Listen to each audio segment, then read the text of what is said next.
तो एबे प्रधानमंत्री आवास योजना को लेकिन आसला एक बहुत बड़ अपडेट। तो प्रधानमंत्री आवास योजना को लेकिन जो अपडेट टी आसी संपूर्ण जानापी भिडियो को शेष पर्यंत देखूँ। और जब भिडियो भल लगे भिडियो गोटे लाइक करदे और चैनल को नुआ आसले चैनल को सब्सक्राइब कर पाखे बेल आइकन को ऑल रे सिलेक्ट करदे। तो चलते जाना संपूर्ण अपडेट टी कौन रही। प्रधानमंत्री नरेंद्र मोदी नेतृत्व में केंद्र सरकार 25 जून 2015 मसीह प्रधानमंत्री आवास योजना आरंभ करथिला। तबे जो लोक मैंने दरिद्र सीमारेखा तले अछंती एवं निज घर निर्माण करि पारुनाहांती सेमाने एही योजना माध्यम निजर घर निर्माण करथिले।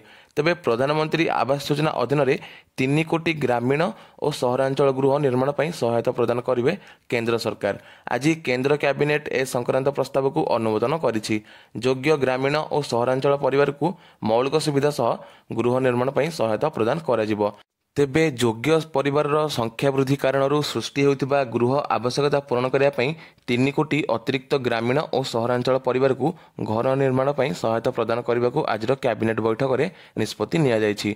तेबे आपण माने एठारे बुझी पारिथिबे केवल प्रस्तावटी गृहीत होईछि 3 कोटी प्रधानमंत्री आवास योजना घर पर। तेबे आगामी दिन में जदि केतेबेले अप्लाई करने नोटिफिकेशन आसे मुझे आपको अन्य आउ गोटे वीडियो माध्यम जनईनेबी। तो से पर्यंत आप चैनल को सब्सक्राइब करनियंतु। जदि वीडियो भल लगी वीडियो को लाइक करी पाखे बेल आइकन को ऑल रे सेट करनियंतु। रहुछि जय जगन्नाथ जय श्री।